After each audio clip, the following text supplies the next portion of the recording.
Medical college और उससे attach अस्पतालों में मुखिया पद पर लगे प्राचार्य अधीक्षकों के घर पर निजी प्रैक्टिस बंद करने के फैसले को लेकर हो रहे विरोध के बीच में चिकित्सा शिक्षा सचिव अमरीश कुमार ने इसे ऐतिहासिक निर्णय करार दिया। उन्होंने कहा कि चिकित्सा मंत्री गजेंद्र सिंह खिंसर की मंशा के अनुरूप ही यह आदेश निकाला है, जिससे काफी हद तक कॉलेज और अस्पताल की सेवाओं में सुधार होगा।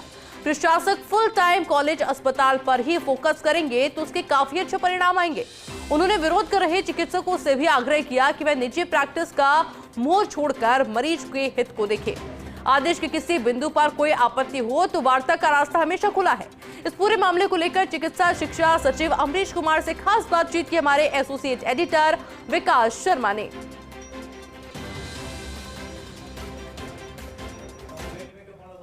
मेडिकल कॉलेज और अटैच अस्पतालों में प्रशासनिक पद पर लगे चिकित्सकों के निजी प्रैक्टिस पर रोक के बाद विरोध के स्वर बुलंद है। हमारे साथ मौजूद चिकित्सा शिक्षा सचिव अमरीश कुमार जी, उनसे बात करते हैं कि इस फैसले की वजह क्या थी, क्या प्रयास किए गए थे, सरकार की मंशा क्या थी, इसके अनुरूप ये फैसला निकाल गया और शायद इस तरह का फैसला संभवतः पहली बार जो लिया गया उसके पीछे के कारण क्या है। सर, सबसे पहले तो इस तरह का फैसला लेना कह सकते हैं कि बड़ा दृढ़ इच्छा शक्ति को प्रतीत करता है, क्योंकि संभवतः अभी तक इस बारे में किसी ने सोचा भी नहीं था जो आपने आदेश निकाल दिया। सर देखिए, ये जो आदेश है ये माननीय मंत्री महोदय की पहल है। माननीय मंत्री महोदय ने हमें पूरे 1 साल से वो मार्गदर्शन दे रहे हैं कि व्यवस्था को सुधारिए, आप ऐसी व्यवस्था बनाइए जिससे राजस्थान की जनता को लाभ हो, जो मेडिकल एजुकेशन में स्टूडेंट्स आते हैं उनको लाभ हो, हमारे अस्पताल अच्छे से चलें, व्यवस्था बढ़िया से चले। तो उनकी ये पहल है, उनके आदेश पे हमने किया है। और इसके पीछे का जो सोच है मूलतः यह है कि हमारे पास राजस्थान में 30 मेडिकल कॉलेज हैं और उससे संबद्ध तकरीबन 50 के करीब अस्पताल हैं। तो इनको चलाने के लिए 30 प्रिंसिपल हैं और 50 सुपरिटेंडेंट हैं, कुल 80 लोग हैं। और हमारे पास टोटल जो फैकल्टी स्ट्रेंथ है तकरीबन 5-6 हज़ार की है।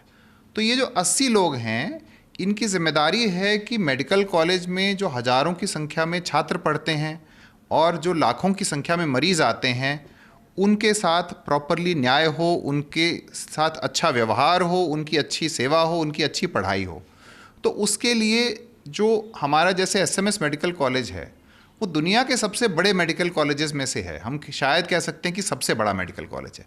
इतने ज़्यादा छात्र, इतने ज़्यादा बेड पूरे देश में और पूरी दुनिया में किसी एक मेडिकल कॉलेज में नहीं है। तो वहाँ के जो प्रिंसिपल हैं, वहाँ के जो सुपरिटेंडेंट हैं, उनके ऊपर एक बहुत बड़ा दायित्व है। 1.5-2 साल की बात करें, 28 से 30 अस्पताल के अधीक्षकों के पद खाली चल रहे थे, प्रिंसिपल के पद खाली चल रहे थे, उनके वहाँ पर चार्ज दिए जा रहे थे। एक तरफ हम योग्य उम्मीदवार हमको नहीं मिल पा रहे हैं, दूसरी ओर हम इस तरह का सख्त नियम लागू कर रहे हैं।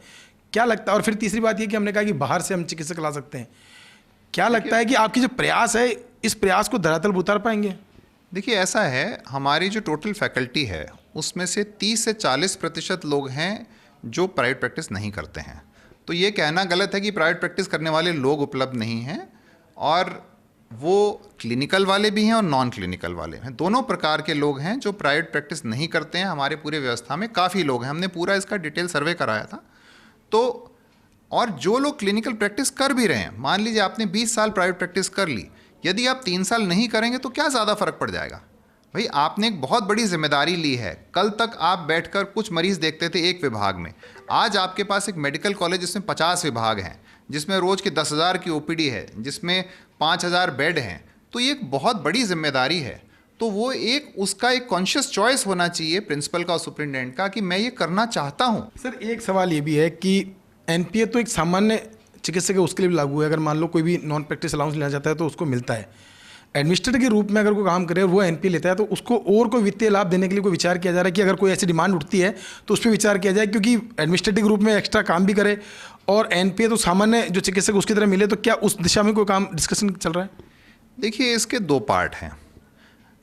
अभी वर्तमान में जो हमारे सीनियर प्रोफेसर, सुपरिटेंडेंट और प्रिंसिपल के पद के लिए एलिजिबल हैं, सामान्यतः सबकी जो तनख्वाह है वो 3 लाख प्लस की रेंज में होगी। Gross salary before tax 3 lakh plus की रेंज में होगी।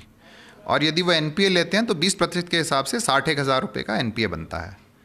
उसके अतिरिक्त भी यदि कोई ऐसी मांग आती है तो हम निश्चित रूप से वित्त विभाग के सामने रखेंगे। अगर हम टोटल बजट के रूप में देखें तो यदि हम एक्स्ट्रा कुछ भी पैसा देते हैं तो टोटल बजट में कोई ज़्यादा फर्क नहीं पड़ता है। तो ये कोई वित्तीय निर्णय नहीं है, ये पूरा जो निर्णय है ये कुल मिलाकर नहीं, लेकिन सर एक इंसेंटिव, क्योंकि देखिए आप एक एडमिनिस्ट्रेटिव पद भी दे रहे हैं, आप उसको जिम्मेदारी बढ़ रही है उसकी, उस पर कह सकते हैं कार्रवाई की तलवार भी हमेशा लटकी रहती है। तीसरी बात यह कि सामान्य डॉक्टर की तरह उसको एनपीए भी मिलेगा। मैं ये कहना चाहूँगा, देखिए जो लीडरशिप है, लीडरशिप जो है वो एक सेक्रीफाइस है और लीडरशिप जो है एक प्रिविलेज है, दोनों चीज़ है जी, ठीक है। जो व्यक्ति प्रिंसिपल बनता है वो हर पूरे संस्थान के जो 15,000 लोग हैं उसकी तरफ नज़र रहती है, तो ये एक प्रिविलेज है।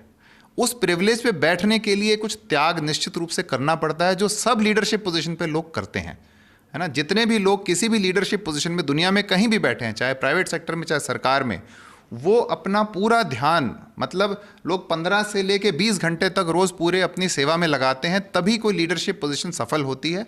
और अगर कोई मतलब एक्स्ट्रा पैसे की बात है, निश्चित रूप से अगर ऐसी मांग आती है तो उसके ऊपर देखा जाए। अंतिम सवाल एक बस, इस्तीफे जैसे दौर शुरू हो गए हैं एडमिनिस्ट्रेटिव के रूप में, अब क्या करेंगे? आपको क्या लगता है इसका कोई समाधान निकल पाएगा?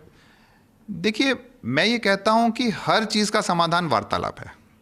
जैसे आज एक प्रिंसिपल साहब मिले तो वो कह रहे हैं कि साहब ये जो एज है 57 मत करिए, इसको आप 60 कर दीजिए।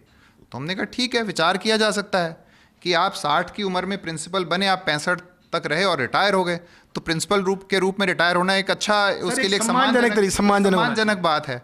तो I think that is a very good suggestion. हम निश्चित रूप से हमें वित्त विभाग से उसका अप्रूवल लेना होगा, क्योंकि वित्त विभाग ने पूर्व में 62 की एज तय की हुई है, तो हम केवल प्रिंसिपल के पद के लिए उसको 65 करवा सकते हैं वित्त विभाग से बात करके, तो फिर ये एज बढ़ के 60 हो जाएगी।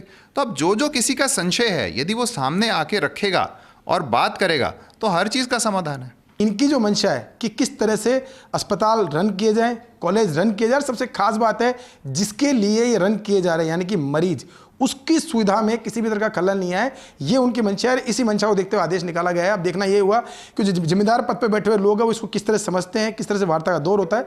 उम्मीद यही करते हैं कि ये जो बीच की खाई है इसको जल्दी खत्म किया जाएगा और साथ में एक अच्छे वातावरण के अंदर अस्पताल चलेंगे, इस तरह की प्रयास किए जाएँ। कैमरा पर्सन साहिल के साथ विकास शर्मा, फर्स्ट न्यूज़ जयपुर।